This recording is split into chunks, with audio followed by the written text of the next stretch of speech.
নমস্কার বন্ধুরা, আমি প্রিয়াঙ্কা তোমাদের সকলকে আবারও একবার নতুন করে স্বাগত জানাই আমার channel Priyanka's kitchen recipe in বেঙ্গলিতে। আজকে আমি তোমাদের সাথে শেয়ার করব রুই মাছের কালিয়া রেসিপি। আশা রাখছি বন্ধুরা তোমাদের আমার এই রেসিপিটা অনেক বেশি ভালো লাগবে। ভালো লাগলে অবশ্যই একটা লাইক কমেন্ট করে দিও। আর যেসব বন্ধুরা নতুন আছো তাদের কাছে অনুরোধ করছি, প্লিজ আমার চ্যানেলটাকে সাবস্ক্রাইব করো। তো দেখো, রুই মাছের কালিয়ার জন্য প্রথমে আমি কড়াই গরম করে একটু কড়াইয়ের মধ্যে লবণ দিয়ে দিয়েছি তেলের মধ্যে। তারপর মাছের নুন হলুদ মাখিয়ে সেই মাছগুলোকে কড়াইয়ের মধ্যে ছেড়ে দিয়েছি। কড়াইটা কিন্তু ভীষণ ভালোভাবে গরম করে নিতে হবে, নাহলে কিন্তু মাছগুলো সব ভেঙে যাবে। তাই কড়াই খুব ভালো করে গরম করে কড়াইয়ের মধ্যে তেল দিয়ে তার মধ্যে আমি লবণ দিয়ে দিয়েছি। তারপর মাছগুলো ছেড়ে দিচ্ছি। লবণ দিয়ে মাছ ভাজলে কি হয়, মাছটা কিন্তু কড়াইয়ের মধ্যে লাগে না আর খুব ভালো ভাজা হয়।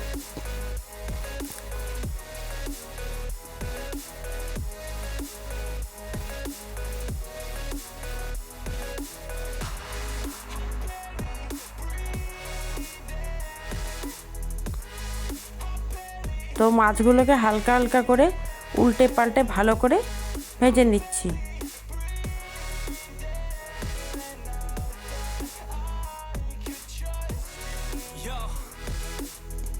মাছগুলো এক পাশ ওপাশ করে খুব ভালো করে ভেজে নিচ্ছি।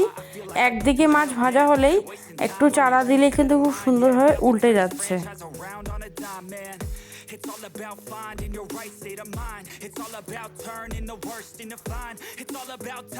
তো মাছগুলোকে খুব ভালো করে একটু কড়া করে ভেজে নিই।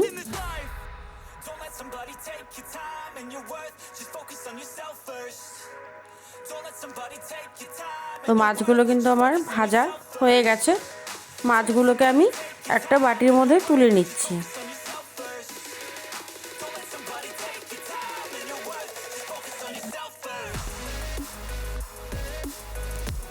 যেহেতু কালিয়া করব তাই খুব বেশি কড়া করলাম না, মিডিয়াম রাখলাম মাছগুলোকে।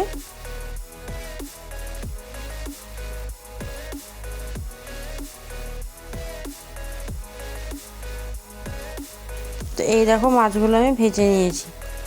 এখন ওই তেলের মধ্যেই দিয়ে দিলাম সাদা জিরে ফোড়ন। সাদা জিরে দিয়ে দিলাম দুটো তেজপাতা, আর দিয়ে দিলাম দুটো শুকনো লঙ্কা।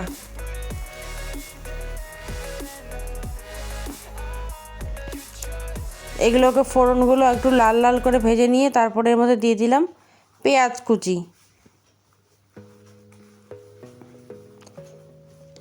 পেঁয়াজ কুচিটাকে একটু খন্তা দিয়ে লাল লাল করে ভেজে নিতে হবে।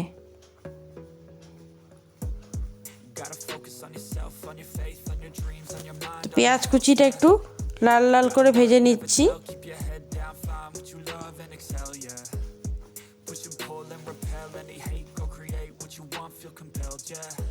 তো পেঁয়াজ কুচিটা আমার কিন্তু হালকা ব্রাউনি হয়ে গেছে। এখন আমি এই পেঁয়াজ কুচির মধ্যে দিয়ে দেব 1 চামচ রসুন বাটা, 1 চামচ আদা বাটা,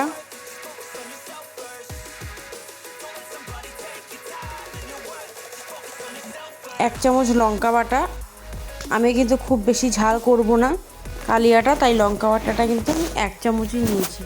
ঝালটা যে যেমন খাবে সেইভাবে দিলেই হয়। 2 চামচ পেঁয়াজ বাটা, 3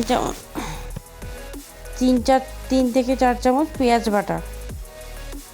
আর এবার দিয়ে দেবো এর মধ্যে টমেটো বাটা, আর দিয়ে দিচ্ছি স্বাদ অনুযায়ী লবণ। এবার দিয়ে দিলাম জিরের গুঁড়ো, হলুদের গুঁড়ো পরিমাণ মতো, আর কালারের জন্য দিয়ে দিচ্ছি 1 চামচ কাশ্মীরি লঙ্কার গুঁড়ো। এবার সব মশলাগুলোকে একসাথে খুব ভালো করে একটু কষিয়ে নিতে হবে। আগে খন্তা দিয়ে ভালো করে সব মশলাগুলো আমি মিশিয়ে নিলাম। তারপরে মশলাটাকে খুব সুন্দরভাবে কষতে হবে। যেহেতু টমেটো বাটা আর কাশ্মীরি লঙ্কার গুঁড়ো দেওয়া, তাই মশলার কালারটা কিন্তু দারুণ হয়েছে। এখন মশলাটাকে খুব ভালো করে কষতে হবে যাতে কাঁচা কোনো গন্ধ না থাকে।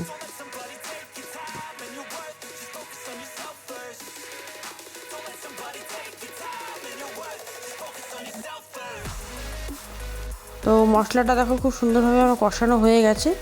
এখন আমি এর মধ্যে দিয়ে দিচ্ছি কাজু, মগজ আর কিশমিশ, সব কিছু একসাথে কিন্তু আমি একটা পেস্ট বানিয়ে রেখেছিলাম।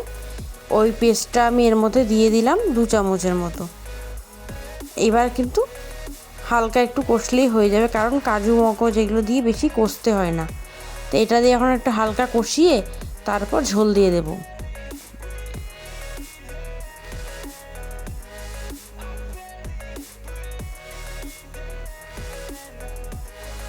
তো মশলা কিন্তু দেখো আমার কষানো হয়ে গেছে, তেল ছেড়ে দিয়েছে। তারপর এদিকে মশলার মধ্যে এখন আমি দিয়ে দেব জল। খুব একটা বেশি ঝোল আমি দেব না, কারণ কালিয়াতে কিন্তু খুব একটা বেশি ঝোল ভালো লাগে না, গামাখোই ভালো লাগে। মশলা কালারটা দেখো কি সুন্দর এসেছে, যেহেতু লঙ্কার গুঁড়ো দেওয়া হয়েছে সেই জন্য কালারটা এত সুন্দর হয়েছে। তো ঝোল দিয়ে দিলাম, এখন ঝোলটাকে খুব ভালো করে ফুটিয়ে নিতে হবে।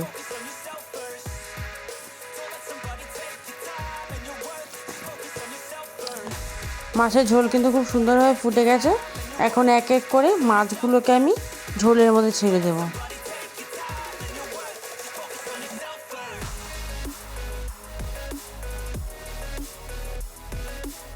সব মাছগুলো একটা একটা করে আমি ঝোলের মধ্যে ছেড়ে দিচ্ছি।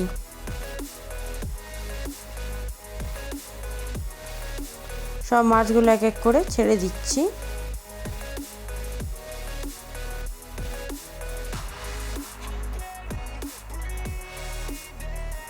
এখন ঝোলটা খুব ভালো করে ফুটলে মাছগুলো একটু সেদ্ধ হলেই কিন্তু রান্নাটা আমার নেমে যাবে।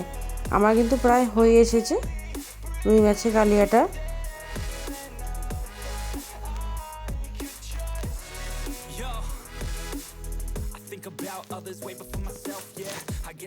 তো সব মাছগুলো দেওয়ার পর দেখো খুব সুন্দর করে ফুটেছে, ফুটে মাছগুলো সেদ্ধ হচ্ছে।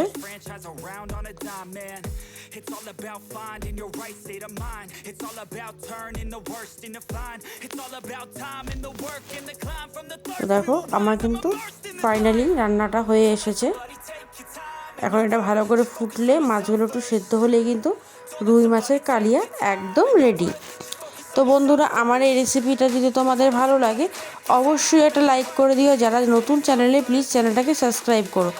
আর যেসব বন্ধুরা ফেসবুক থেকে দেখছো তাদের কাছে অনুরোধ করছি ফেসবুকের পেজটা ফলো করে দিও।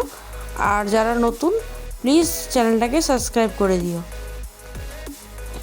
আমার এই রেসিপির মতো তোমরাও বাড়িতে বানিয়ে খাও, সকলকে খাওয়াও, দারুণ হবে, সবাই খুব আনন্দে খাবে। এত মজাদার একটা রান্না রুই মাছের কালিয়া। তো যেমন নাম তেমন কিন্তু খেতেও দারুণ হয়। তো আমার কিন্তু হয়ে এসেছে রুই মাছের কালিয়াটা। এখন ওপর থেকে একটু ধনেপাতা ছিটিয়ে দিচ্ছি।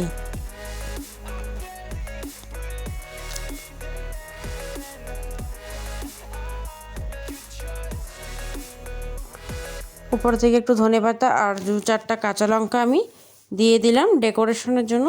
আর ধনেপাতা এমনিও দিলে কিন্তু দারুণ লাগে খেতে। তো চলো বন্ধুরা, আমার এই ভিডিওটা এখানেই শেষ করছি। আবারও চলে আসবো নতুন একটা রান্নার ভিডিও নিয়ে। ততক্ষণ সবাই ভালো থেকো, সুস্থ থেকো। আবারও চলে আসবো নতুন একটা রেসিপি নিয়ে, ততক্ষণ সবাই ভালো থেকো। তো চলো টাটা, আবারও চলে আসবো কাল খুবই তাড়াতাড়ি একটা নতুন ভিডিও নিয়ে। ততক্ষণ তোমরা এরকম একটা রেসিপি বাড়িতে বানিয়ে খাওয়া, সকলকে খাওয়াও। আশা করি তোমাদের এই রেসিপিটা ভালো লেগেছে। তো সবাইকে বলি টাটা।